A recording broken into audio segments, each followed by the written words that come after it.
Hello, welcome back my YouTube channel. एक बार आपका फिर से मेरे इस चैनल पे स्वागत है। जैसा कि आपको पता है कि हम अडल्ट हेल्थ नर्सिंग को डिस्कस कर रहे हैं और लास्ट लेक्चर हमने रेस्पिरेटरी और एंडोक्राइन सिस्टम पढ़ा था। अभी हम न्यू चैप्टर स्टार्ट करेंगे जिसका नाम है ऑन्कोलॉजी। तो ऑन्कोलॉजी का मतलब है कि हम इसके अंदर हम मतलब कैंसर से रिलेटेड स्टडी करेंगे।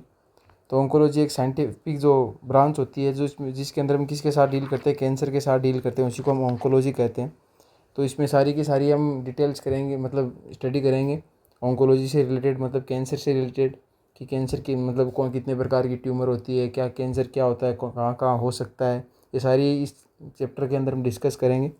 तो अभी इस चैप्टर को हम यहाँ से स्टार्ट करते हैं और इस चैप्टर के अंदर आज का लेक्चर हमारा बेसिक रहेगा, कुछ टर्मिनोलॉजी रहेगी और इसके बाद हम इस चैप्टर को कंटिन्यू मतलब स्टार्ट करेंगे अकॉर्डिंग टू जो हमारी जो सिलेबस है आईएनसी का।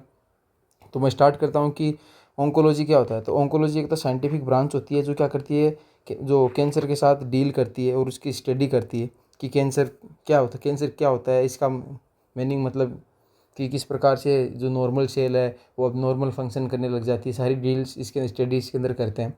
तो इसमें फादर ऑफ ऑन्कोलॉजी हम जो बेजी केनेडी है उसको जो ये ऑन्कोलॉजी के फादर माना जाता है। और इसके अंदर जो वर्ल्ड कैंसर डे होता है वो 4 फरवरी को 4 फेब को बनाया जाता है। तो ये तो हमारा बेसिक था कि ऑन्कोलॉजी के अंदर क्या होता है, कि इसमें कैंसर के साथ हम डील करेंगे। लेकिन इसके बाद हम बात करते हैं कि कैंसर क्या होता है। तो कैंसर जो एक टर्म होता है उसका मतलब ये होता है कि जो हमारे जो अब नॉर्मल मास होता है जो हमारी बॉडी या टिश्यूज़ का, वो क्या करता है, लगातार कंटिन्यू परसिस्टेंट ग्रोथ करता है और जो अगर जो स्टिमुलाई होती है उसको रिमूव करने के बाद भी होता है।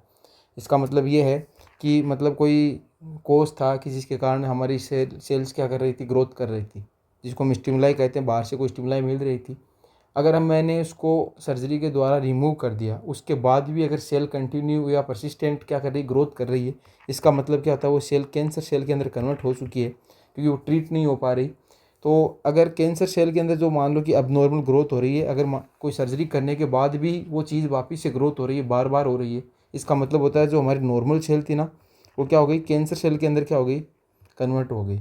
तो इसी को बोलते हैं जो हमारा अब नॉर्मल मास ऑफ टिश्यू होता है, दैट ग्रोथ परसिस्टेंट, जो लगातार ग्रोथ करता है आफ्टर मतलब रिमूवल ऑफ स्टिमुलाई, मतलब स्टिमुलाई हटाने के बाद भी ग्रोथ कर रहा है, मतलब सर्जरी करने के बाद भी वो पार्ट मतलब जो हिस्सा है या वहाँ पर जो टिश्यू है या ऑर्गन है वो वापस से उसी चीज़ को मतलब शो कर रहा है, इसी को हम बोलते हैं कैंसर। अब कैंसर में कुछ मेडिकल टर्म्स होते हैं, जैसे सीए, अगर कोई रिपोर्ट के अंदर लिखा जाता है सीए आता है, एक होता है ओमा आता है। तो ये मेडिकल जो टर्म होते हैं उसका मतलब भी कैंसर से रिलेटेड, ये जो सीए लिखा होता है इसका मतलब कैंसर ही होता है। अब ये सीए वर्ड है एक जो हमारे क्रेब मतलब जो केकड़ा होता है उससे लिया गया है। इससे मतलब क्रेब से इसलिए लिया गया है क्योंकि जो केकड़े का आकार होता है, मतलब जिस प्रकार से उसकी स्ट्रक्चर होती है, ठीक है ना, जिस प्रकार से ये केकड़ा है और उसके अंदर जो इसके जो पार्ट्स निकले रहते हैं, जो इसके मतलब जो ये मतलब इसको बोल सकते हैं, इसमें पैर इसके दिखे शो होते हैं। तो उसी प्रकार कैंसर सेल का मतलब जब हम डिटेल से स्टडी करते हैं, साइटोलॉजी मतलब सेल्स लेवल पे स्टडी करते हैं, तो वो सेल भी ऐसे ही दिखाई देने लगती है, केकड़े के जैसे दिखाई देने लगती है। एक नॉर्मल सेल राउंड शेप होती है, लेकिन वो धीरे धीरे क्या होती है, कन्वर्ट होकर वो सेल इस प्रकार से मतलब उसका शेप साइज और फंक्शन सारे के सारे चेंज हो जाएंगे यहाँ। तो उसी को सीए बोला गया, इसीलिए सीए बोला गया क्योंकि केकड़ा भी उसी प्रकार से होता है कि उसके पैर या जो आगे के जो फर होते हैं, मतलब जो आगे वाले पोर्शन में आप पैर होते हैं, जो आर्थ्रोपोडा संघ के अंदर आता है, आपने केकड़ा देखा होगा वैसे। तो इस प्रकार से जो चारों ओर ऑल डायरेक्शन के अंदर क्या होता है, फैला हुआ रहता है। उसी प्रकार कैंसर सेल होती है, वो अपना शेप साइज सब क्या कर देती है, चेंज कर देती है, जैसे केकड़े की होती है उसी प्रकार, इसलिए उसको सीए बोला जाता है। अगर जहाँ भी सीए लिखा आता है उसका मतलब कैंसर ही होता है। मैक्सिमम जो हमारी रिपोर्ट्स होती है उसमें सीए या ओमा लिखा आता है, तो सीए का मतलब कैंसर से रिलेटेड, इसलिए इसको सीए बोलते हैं। और ये जो इसका जो क्रेब का मतलब होता है कि इनटू ऑल डायरेक्शन, मतलब सारी डायरेक्शन के अंदर इससे फैला हुआ रहता है, जो सिमिलरिटी होती है। अब बात करता हूँ कैंसर मूव ऑल डायरेक्शन। तो इसी प्रकार से मतलब इसी इसको रिलेट किया गया कि कैंसर भी सभी डायरेक्शन में फैल सकता है। अगर मान लो कि ये एक टिश्यू है, इसके अंदर बहुत सारी सेल्स हैं, ठीक है ना। अब ये सारी की सारी सेल्स क्या हो रही हैं, नॉर्मल थी, लेकिन ये एक सेल था, इसके अंदर क्या हो गया, कैंसर से जो मतलब इसको कैंसर सेल बोल सकते हैं। तो जो कैंसर सेल थी वो क्या होती है कि चारों ओर से अपना मतलब आकार, शेप और फंक्शन चेंज कर देती है। तो चेंज करने के बाद जो नियर बाई सेल्स होती है ना, सराउंडिंग वाली, उनको भी इफेक्ट करने लग जाती है और उनको भी कन्वर्ट कर देती है कैंसर सेल में। तो अब बात करता हूँ कैंसर मूव ऑल डायरेक्शन, जो सभी डायरेक्शन के अंदर जा सकता है। अब आपने मतलब हॉस्पिटल में जाओगे, रिपोर्ट के अंदर देखोगे जिसके अंदर CA ब्रेस्ट लिखा है, उसका मतलब होता है उसको ब्रेस्ट का कैंसर है। अगर CA सर्विक्स लिखा हो तो उसको सर्विक्स का कैंसर है। तो CA टर्म को क्या कैंसर से ही रिलेटेड है, उसको कैंसर ही बोलते हैं। तो लैब के अंदर जो रिपोर्ट आती है तो उसको शॉर्ट में लिखा जाता है, ठीक है ना। तो इसलिए मैंने आपको ये बताया CA। एक होता है ओमा। ओमा तो आपने सुना होगा, कार्सिनोमा, सार्कोमा, मेलिनोमा, लिम्फेनोमा। तो इस ओमा का मतलब होता है एक प्रकार की ट्यूमर होती है। तो वर्ड आल्सो यूज ऑफ, जो वर्ड होता है वो also use of indicate cancer, ये भी कैंसर को इंडिकेट करता है। जैसे कि मान लो हम बोलते हैं फेरेंजाइटिस, जो आइटिस लगा आता है एंड में, वो इन्फ्लामेशन को इंडिकेट करता है। उसी प्रकार अगर किसी वर्ड के लास्ट में ओमा लगा हुआ है, वो किसको इंडिकेट करेगा, कैंसर को इंडिकेट करेगा। जैसे कार्सिनोमा हो गया। कार्सिनोमा होता है हमारी जो सरफेस, जो सुपरफिशियल सेल्स जो सरफेस होती है, जैसे मान लो उसमें होता है एपिथेलियम, जो टिश्यू होता है वो ही इफेक्टेड होता है। तो जिसमें मान लो कि जो हमारी एपिथेलियम टिश्यू के अंदर कोई किसी प्रकार की एबनॉर्मल ग्रोथ हो रही है, तो उसको बोलते हैं हम कार्सिनोमा। सार्कोमा होता है जो हमारी जो डीप टिश्यू होते हैं, जैसे मस्कुलर टिश्यू होती है, जो हमारी मसल्स होती हैं, जो मतलब डीप जो सिचुएटेड होती हैं। और इसके अंदर सार्कोमा होता है, सार्कोमा मेनली जो स्प्रेड होता है ब्लड के द्वारा होता है, या लिम्फ के द्वारा भी हो सकता है। जिन दोनों मतलब इसके मेन रूट हैं, लेकिन जो डेंजरस रूट है वो ब्लड होता है। अगर एक बार ये कैंसर ब्लड के अंदर हो गया, तो मतलब जो फैल रहा है ब्लड के अंदर थ्रू फैलने लग गया, तो उसके बाद उसको हम ट्रीट नहीं कर सकते। जो लिम्फेटिक जो होता है, इसके अंदर रूट होता है उसको हम ट्रीट कर सकते हैं। तो इस प्रकार से जो लास्ट में ओमा लगा हुआ है ना, इसका मतलब ही कैंसर से रिलेटेड है, और कैंसर ही इसका मतलब हम डिनोट करते हैं। जैसे आइटिस को हम इन्फ्लामेशन से रिलेटेड करते हैं, ठीक है। तो उसी प्रकार ओमा हो गया। ये सारी चीज़ें हम आगे नेक्स्ट लेक्चर के अंदर पढ़ते जाएंगे। अब मैं आपको टर्मिनोलॉजी बता रहा हूँ, ये इंट्रोडक्शन है हमारा। तो इसके अंदर आप इस टर्मिनोलॉजी को समझते जाना, आगे हम सारी चीज़ों को एक डिटेल से स्टडी करेंगे। तो अब न्यूप्लाज्म होता है, न्यूप्लाज्म को हम बोलते हैं, न्यू का मतलब होता है न्यू, प्लाज्म का मतलब ग्रोथ। अब न्यू ग्रोथ होना ही क्या होता है, न्यूप्लाज्म होता है। इसका मतलब कैंसर नहीं होता है नई ग्रोथ होना, ये मतलब कैंसर को हम इंडिकेट नहीं करता है। लेकिन कभी ना कभी ये अब नॉर्मल ग्रोथ करने लग जाता है, उसको कैंसर कह देते हैं, ठीक है ना।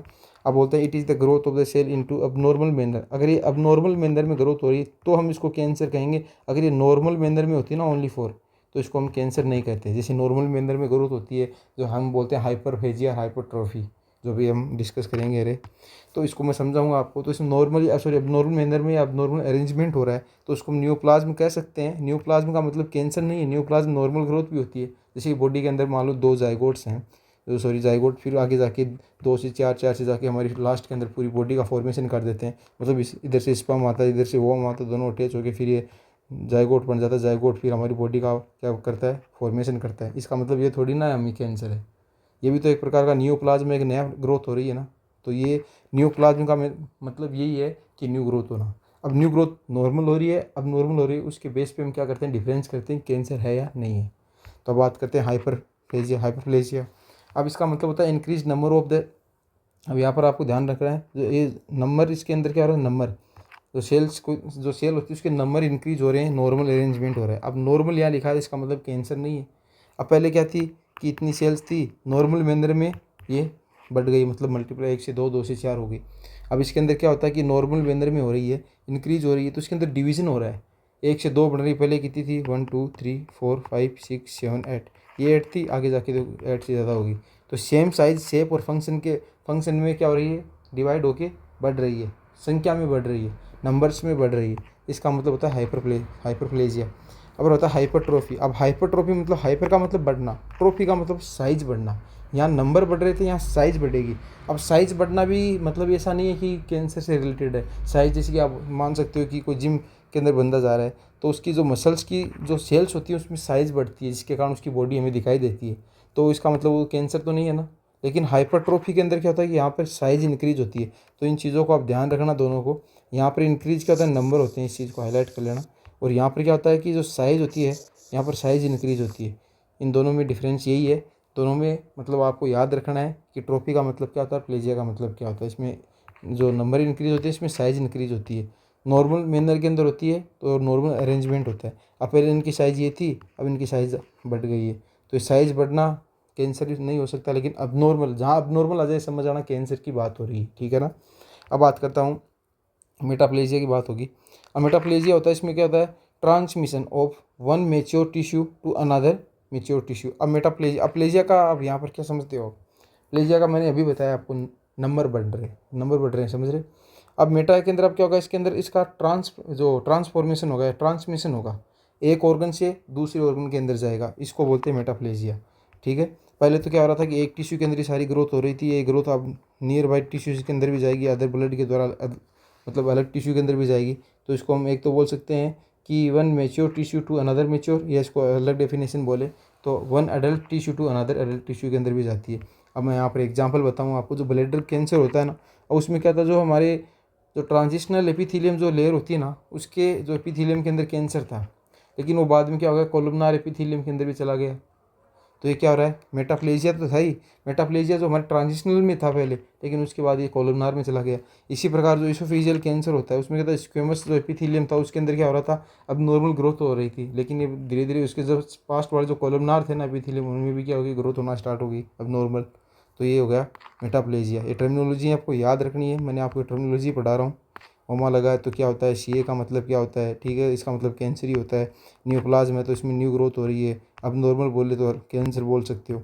अब बात करता हूँ एट्रोपी, वहाँ पर हाइपर हो रही थी, हाइपरट्रोपी हो रही थी, यहाँ पर ए लग गया, मतलब अब क्या होगी, डिक्रीज होगी। वहाँ इंक्रीज हो रही थी साइज इसमें साइज़ को ध्यान रखना है, नंबर मत लिख देना आप इस चीज़ में, इन चीज़ों को आपको ध्यान रखना है, ठीक है ना। अब यहाँ पर क्या होगी, सेल की साइज़ क्या होगी, कम होगी। ये हमारी जो हार्ट से रिलेटेड कंडीशन होती है उनमें देखा जाता है। अब होता है डिस्प्लेजिया। अब डिस्प्लेजिया, अप्लेजिया का मतलब होता है नंबर इंक्रीज होंगे लेकिन डिसफंक्शन हो जाएंगे, मतलब जो सेल जिसका जो काम था वो सेल वो काम नहीं करेगी, नंबर बढ़ रहे हैं, मतलब अब नॉर्मल हो गया। अब किसी का मान लो कोई भी बंदा काम कर रहा है, कोई ऑफिस जा रहा है, तो उसका काम है कि उसमें ऑफिस का अकाउंटेंट का काम कर रहा है, तो ठीक है, नॉर्मल है। लेकिन वही बंदा ऑफिस में जाके कुछ और काम करने लग जाए, जिसको जो काम दिया गया वो नहीं कर रहा, तो मतलब अब नॉर्मल काम हो रहा है। उसी प्रकार हमारी सेल के अंदर भी क्या होता है, जिस सेल का काम होता है कि एब्जॉर्प्शन करवाना, लेकिन वो एब्जॉर्प्शन नहीं करवा रही, तो वो एक डिसफंक्शन हो गया। लेकिन वो अपने ग्रोथ भी कर रही है और डिसफंक्शन भी बढ़ता जा रहा है, तो मतलब जो काम उसको करना चाहिए था वो ना करके अलग काम करने लग जाए, तो उसको बोलते हैं dysplasia. It is the alteration of size, shape और फंक्शन ऑफ, तो ये फंक्शन आ गया, साइज और शेप के अंदर भी क्या होगा, अल्ट्रेशन हो जाएगा, क्योंकि किसी भी सेल की साइज और शेप चेंज होती है, उसके बाद उसका फंक्शन भी अल्टरेड हो जाता है, ठीक है ना। It is the mostly divided into groups, इनको ग्रुप्स में डिवाइड किया गया है कि मतलब किसी में 25% साइज़, वो मतलब इसकी शेप चेंज हो रही है या फंक्शन चेंज हो रहे हैं, शेप चेंज हो रही है, उसके आधार पर इसको ग्रेड फर्स्ट में, grade second, grade third, grade fourth में इसको हम डिवाइड करते हैं। इसको कैटेगरी फर्स्ट भी बोल सकते हैं। इसमें क्या होता है कि किसी सेल के अंदर 25% अल्ट्रेशन होता है उसकी शेप में, साइज़ में और फंक्शन में, तो उसको बोलते हैं कि ये नॉर्मल सेल थी, उसका 25% थोड़ा चेंज हो गया। अब उसी प्रकार ग्रेड 2 होता है, ग्रेड 2 के अंदर क्या होता है कि 50% हो जाता है उस सेल में चेंजेस, और ग्रेड 3 के अंदर क्या होता है, उसके अंदर 75% देखने को मिलता है, और ग्रेड 4 होती है ना, उसके अंदर पूरी की पूरी सेल की साइज ही चेंज हो जाती है, शेप फंक्शन सब चेंज हो जाते हैं, और उसी स्थिति को हम बोलते हैं एनाप्लेजिया। इस चीज़ को ध्यान रखना आपको, मैं इसको हाईलाइट कर देता हूँ थोड़ा सा।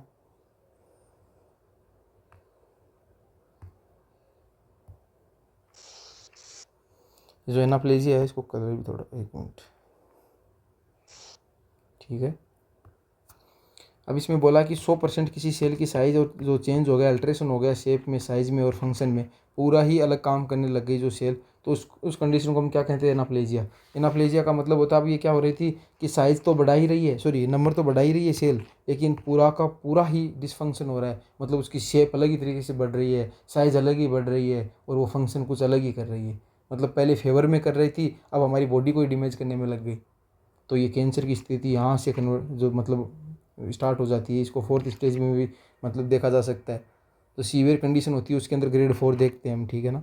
तो इसको बोलते हैं एनाप्लेजिया। को ध्यान रखना, अगर मान लो एनाप्लेजिया, हाइपरप्लेजिया, ये सारे वर्ड्स एक साथ आ जाएं तो उसको आपको दिमाग में रखना है। एनाप्लेजिया का मतलब होता है कि कैंसर की अब कंडीशन हो गई, अब नॉर्मल कंडीशन हो गई, और हाइपरप्लेजिया का मतलब होता है कि ये नॉर्मली सेल्स में नंबर्स बढ़ रहे हैं, ठीक है ना। अब ये नंबर तो बढ़ रहे हैं, प्लेजिया का मतलब नंबर तो बढ़ रहे हैं, ये चीज़ों को ध्यान रखना आपको, लेकिन वो नंबर अब नॉर्मल हो रहे हैं, सारे के सारे फंक्शन गलत कर रहा है, शेप गलत बढ़ रही है, साइज़ गलत बढ़ रही है, ठीक है ना। अब बात करते हैं कार्सिनोमा इन सिटू। अब कार्सिनोमा इन सिटू क्या होता है, इसको CIS भी कहते हैं, सी और इन सिटू इसका मतलब CIS हो गया, ठीक है ना, शॉर्ट टर्म बोलते हैं, ये यूज किया जाता है, इसलिए यहाँ लिखा है CIS लिखा है, इसका मतलब तो कार्सिनोमा इन सिटू होता है। इस चीज़ को ध्यान रखना है। इसमें क्या होता है कि जो हमारी जो प्री कैंसरस जो कंडीशन होती है, मतलब कैंसर होने की जो पहले की कंडीशन होती है कि कैंसर नहीं हुआ अभी तक, उससे पहले की कंडीशन को बोलते हैं कार्सिनोमा इन सिटू बोलते हैं, ठीक है ना। ये क्या होता है, नो अगर इसको हम क्या ट्रीट नहीं कर कर पाए, अगर मान लो कि हमें पता नहीं चला इस कंडीशन का किसी कंडीशन हो रखी है, अगर ये ट्रीट नहीं हुई तो ना आगे जाके कैंसर के अंदर कन्वर्ट हो जाएगी। तो इसी प्रकार हमें पता है कि इंक्यूबेशन पीरियड बहुत लंबा होता है कैंसर का, तो इसमें हमें पहले पता नहीं चल पाता है, फिर हम कहते हैं इसको तो स्टेज सेकंड कैंसर है या स्टेज थर्ड है या फोर्थ में पहुंच गया और हमें पता ही नहीं चला।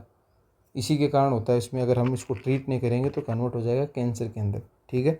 अभी कार्सिनोमा इन सिटू होता है, इसका मतलब होता है कैंसर से पहले की जो स्टेज है उसमें क्या कंडीशंस होती हैं वो चीज़ें बताई गई है। अगर मान लो कि in this situation cytological change होता है आर प्रेजेंट, इसमें साइटोलॉजिकल प्रेजेंट तो क्या होता है मतलब है होते हैं, मतलब प्रेजेंट होता है, लेकिन हिस्टोलॉजिकली तो टिश्यू लेवल पे हम इसको देखते हैं या ब्रॉड लेवल पे इसकी स्टडी करते हैं तो वो हमें चेंजेस नहीं दिखाई देते।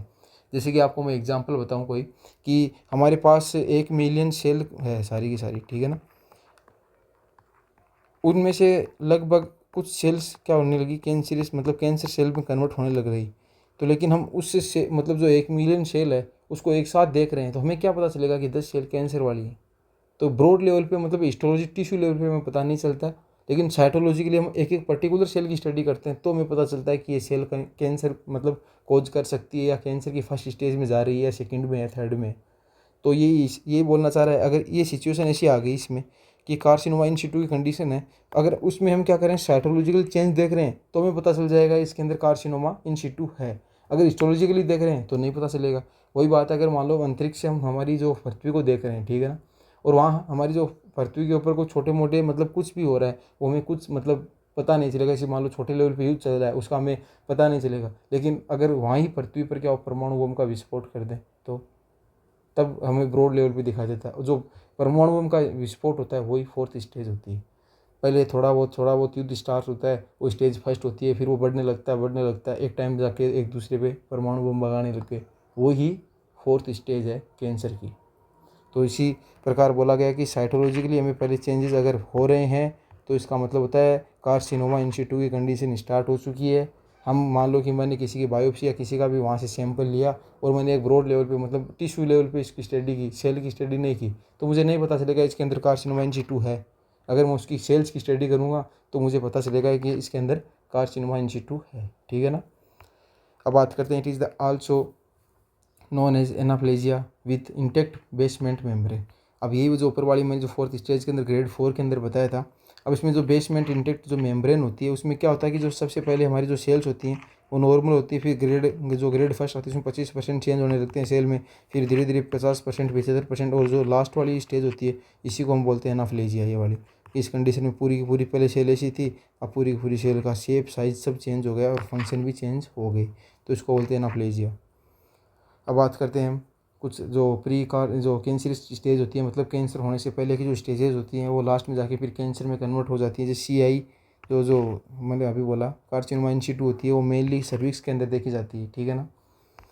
फिर दूसरी बात करते हैं, कुछ टर्मिनोलॉजी है, लिकोप्लेजिया होता है, इसका मतलब होता है ओरल कैंसर होता है। फिर होता है क्रोनिक गेस्टाइटिस, मतलब गेस्टाइटिस का मतलब आइटिस लगा मतलब हमारे स्टमच का क्या हो रहा है, इन्फ्लामेशन हो रहा है। वो इन्फ्लामेशन लॉन्ग समय से हो रहा है तो उसके बाद वो क्रोनिक है इसमें कन्वर्ट हो जाएगा, इसमें कैंसर में स्टमक कैंसर के अंदर कन्वर्ट हो जाएगा। लंबे समय से इन्फ्लामेशन है, इन्फेक्शन है, वहाँ की जो सेल्स है, इनर मोस्ट लेयर है जो हमारी स्टमक की, वो अगर मतलब वहाँ से डिस्ट्रॉय हो रही है और वहाँ की सेल अब नॉर्मल धीरे धीरे ग्रोथ करना स्टार्ट करती है तो आगे जाके स्टमक के अंदर के ये जो कैंसर के अंदर कन्वर्ट हो जाएगा, उसको बोलते हैं क्रोनिक गेस्टाइटिस। और लिकोप्लेजिया होता है, ये ओरल कैंसर होता है, ठीक है ना। अब होता है अल्सरेटिव कोलाइटिस। अल्सरेटिव कोलाइटिस का मतलब होता है कि जो हमारी कोलोन के अंदर कैंसर देखने को मिलता है, तो कोलोन में कैंसर होता है उसका मतलब यही है कि इसमें जो कोलाइटिस मतलब इसमें हमारी कोलोन में सबसे पहले वो इन्फ्लामेशन होता है और वो इन्फ्लामेशन लंबे समय पर रहने फिर अल्सर के अंदर कन्वर्ट हो जाता है और फिर अल्सर आगे जाके कैंसर में कन्वर्ट हो जाता है। तो सारी की सारी क्या होता है, प्री कैंसरस स्टेज होती है, मतलब कैंसर की पहले की स्टेज होती है, आगे जाके धीरे धीरे कन्वर्ट होती है कैंसर में, एक दिन में नहीं होती है, पहले धीरे धीरे अब नॉर्मल ग्रोथ होगी, फिर उसकी शेप चेंज होगी, साइज चेंज होगी और फंक्शन चेंज होंगे। अब बात करता हूँ इन्वेजन क्या होता है। इन्वेजन का मतलब होता है किसी चीज़ के अंदर धंसना, अंदर की तरफ घुसने की कोशिश करना। अब जैसे कि मान लो कि 2 सेल्स हैं, अभी 2 सेल हैं मतलब नॉर्मली ये इस प्रकार से थी, लेकिन अब ये जो एक सेल कैंसर सेल के अंदर कन्वर्ट होगी जो इस प्रकार से अंदर जाके इसके अंदर धंसने की कोशिश करेगी, तो इसको बोलते हैं इन्वेजन। तो बात करते हैं infiltration of the cancer cells surrounding या सराउंडिंग टू ऑर्गन्स या टिश्यू, जो सराउंडिंग पास के ऑर्गन टिश्यू होते हैं उसके अंदर क्या होता है, इन्फिल्ट्रेशन हो जाती है, अंदर की तरफ धंस जाती है। अब ये किस कारण होता है, ये होता है इसके अंदर की एक प्रकार का जो एंजाइम पाया जाता है उसको बोलते हैं हाइलुरोनिडेज एंजाइम होता है। इस एंजाइम के कारण क्या होता है कि जो सेल होती है कैंसर सेल, वो इसके अंदर जो नॉर्मल सेल होती है उसके अंदर पेनिट्रेट करके अंदर धंस जाती है। वो इसलिए होती है क्योंकि ये जो हमारी कैंसर सेल होती है उसमें ये एंजाइम पाया जाता है, हाइल्यूरोनिडेज एंजाइम पाया जाता है। वो outer cell of the cancer, जो कैंसर सेल की आउटर जो वॉल होती है उसके ऊपर पाया जाता है। And cancer cell contain with less, मतलब 40% से कम कैल्शियम होता है उसके पास, इसलिए वो क्या था इजीली डिटेक्ट हो जाती है फ्रॉम द प्राइमरी साइट, उसकी प्राइमरी साइट को इजीली डिटेक्ट कर सकते हैं। अब एक चीज़ यहाँ देख, यहाँ आपको अगर आपने एनाटोमी पढ़ी है तो स्पर्म की स्ट्रक्चर होती है उसमें एक्रोसोम पाया जाता है सबसे ऊपर के ऊपर टॉप में, उसकी स्ट्रक्चर में आपने देखा होगा। वो क्या करता है ओम के पास उसकी मतलब सबसे पहले ओम के पास अटैच होता है, वो अटैच होने के बाद एक्रोसोम वहाँ से फट जाता है, जब वहाँ से एक्रोसोमिक एंजाइम निकलते हैं उसके अंदर पाया जाता है हाइल्यूरोनिडेज एंजाइम। आपने ये चीज़ पढ़ी है पहले। फिर वो क्या करता है जैसे ओम की वॉल होता है उसको पेनिट्रेट करके अंदर की तरफ चला जाता है। फिर जो जोना पेला सुडार आपने जो लेयर्स पढ़ी थी वो आगे जाके क्या हो जाती है ब्लॉक कर देती है, फिर वो एक ही स्पर्म अंदर जा पाता है और अदर नहीं जा पाते, तो उसके अंदर वो हाइल्यूरोनिडेज एंजाइम पाया जाता है, एक्रोसोमल एंजाइम्स पाए जाते हैं। और ये एंजाइम कैंसर सेल के ऊपर पाए जाते हैं, इसीलिए एक दूसरे को पेनिट्रेट कर देता है। ठीक है, इजीली डिटेक्ट करते हैं क्योंकि इसमें लेस देन 40% कैल्शियम होता है। अब बात करता हूँ मेटास्टेसिस क्या होता है। अब मेटास्टेसिस का मतलब होता है ट्रांसमिशन। अब ट्रांसमिशन हो रहा है कैंसर सेल्स का from primary site to another site, जहाँ से कैंसर सोर्स मतलब जहाँ से सोर्स स्टार्ट हुआ है इस सेल्स से, मतलब इस सेल से क्या हुआ कैंसर स्टार्ट हुआ है तो इसको बोलते हैं प्राइमरी साइट। अब इस प्राइमरी साइट से लेके कुछ अनदर साइट्स पे जा रहा है, इस सेल के पास जा रहा है, तो ये जिस रूट के द्वारा जा रहा है तो उसमें ट्रांसमिशन होगा, जैसे ब्लड हो सकता है, ये रूट, ये लिम्फ हो सकता है, तो उसके द्वारा प्राइमरी साइड से सेकेंडरी साइड जो हेल्दी जो सेल्स होते हैं उनको इन्फेक्टेड करने के लिए जाता है, तो उसको बोलते हैं मेटास्टेसिस। मतलब कैंसर की सेल जो पहले एक में हुआ फिर 2, 4, 10, 25 इसी प्रकार से बढ़ती जाएंगी। तो transmission of the cancer cell from primary side to another secondary sides that mostly not directly connected, ये एक डायरेक्टली कनेक्टेड नहीं होती हैं। ऐसा नहीं, अब मान लो किसी के अंदर लंग्स के अंदर कैंसर हुआ, फिर वो जाके धीरे धीरे ब्लड के थ्रू मतलब उसके अंदर ब्लड में जो इसका रूट होता है वो उसके थ्रू जाके वो हमारे इंटेस्टाइन में भी कैंसर कर सकता है, ओवरऑल बॉडी में कहीं भी कर सकता है, इसलिए डायरेक्ट कांटेक्ट में नहीं होते हैं चीज़ें। It is mainly possible with malignant cancer, ये मेलिग्नेंट कैंसर के कारण ही पॉसिबल हो पाता है। मेलिग्नेंट कैंसर मतलब ब्लड के थ्रू उसके अंदर जा रहा है। The most common metastasis organ होता है लंग्स होता है। अब इस लंग्स में क्या होता है कि हमारी जो कैपिलरीज होती है वहाँ से क्या होता है, अगर कैंसर हो रहा है तो ब्लड वहाँ से सर्कुलेट होता है, फिर वो हार्ट के द्वारा पूरी बॉडी में जाता है, इसलिए मेन ऑर्गन इसको माना गया मेटास्टेसिस का कि यहाँ से क्या हो रहा है कि कैंसर स्प्रेड हो रहा है। ठीक है ना। अब बात करता हूँ इसके रूट्स क्या होते हैं। एक तो लिम्फेटिक होता है, एक होता है ब्लड होता है। लिम्फेटिक का मतलब होता है कि ये हमारे जो लिम्फ नोड होते हैं उनमें उनके थ्रू क्या जा रहा है कि जो कैंसर जो सेल होती है वो ट्रेवल करके अदर ऑर्गन के पास जा रही है, सॉरी। तो वो क्या होता है मोस्ट कॉमन होता है रूट, ये मोस्ट कॉमन रूट है, ज़्यादा इफेक्टिव है, ज़्यादा डेंजरस नहीं होता है। इसमें क्या होता है कि कार्सिनोमा देखने को मिलता है। कार्सिनोमा एक जो मैंने अभी आपको बताया रफली कि सरफेस एपिथेलियम टिश्यू का कैंसर होता है।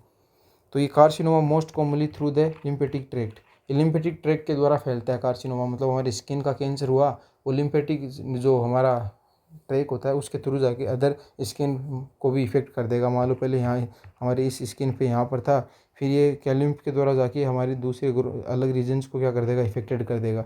ठीक है, या ऑर्गन्स की जो अपर सरफेस होती है उनको क्या कर देगा, कैंसर वहाँ पर स्टार्ट कर देगा। तो लिम्फेटिक के द्वारा अगर मान लो मेटास्टेसिस फैल रहा है, इसको बोलते हैं, ये मोस्ट कॉमन होता है, इसमें आता है कार्सिनोमा।